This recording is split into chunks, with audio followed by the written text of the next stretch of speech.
નમસ્કાર મિત્રો, ગુજરાતના સૌથી મોટા સમાચાર મળ્યા છે. મોરબીના હળવદની બાજુમાં ખેર ગામ જે છે એની બાજુમાં ધવાડા ગામ છે તેવું કહેવામાં આવ્યું છે. ધવાડા ગામની અંદરથી સૌથી મોટા સમાચાર મળ્યા છે. એક મજૂર ભરેલું ટ્રેક્ટર હતું તે તણાઈ ગયું છે, જેમાં 17 લોકોના મોત થયા છે. આ ગુજરાતના સૌથી મોટામાં મોટા અત્યારે સમાચાર મળ્યા છે.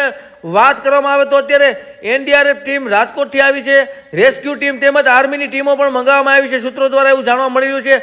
જે ધવાડા ગામ છે તેની ઘટના કંઈક એવી રીતના હતી કે લોકો ખેતરથી આવી રહ્યા હતા તેવું સૂત્રો દ્વારા અમને જાણવા મળ્યું છે કે જે નદીનું પુલ હતું એના ઉપરથી પસાર થઈ રહ્યું હતું ટ્રેક્ટર. ત્યાર પછી ઘસમસતા પૂરના પ્રવાહની અંદર આખું ટ્રેક્ટર ટ્રોલી હતું, એટલે કે ટ્રોલી સાથે તણાઈ ગયું હતું.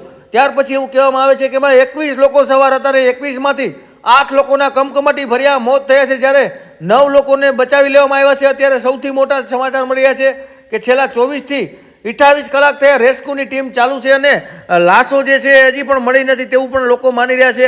એ લાશોને ગોતવા માટે રેસ્ક્યુ ટીમ મંગાવવામાં આવી છે. મોરબી અને રાજકોટ જિલ્લાની તંત્ર જે છે દોડતું થઈ ગયું છે. આ રીતે જે વિડીયો સામે આવી રહ્યા છે.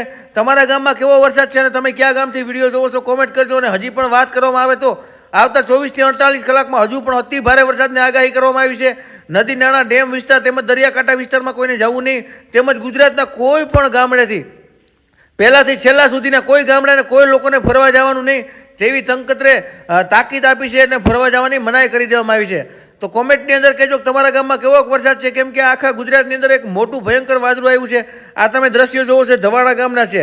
તો આજ માટે એટલું. વધુ લોકો સુધી વિડીયો શેર કરજો. મળીએ નેક્સ્ટ વિડીયોમાં. જય માતાજી.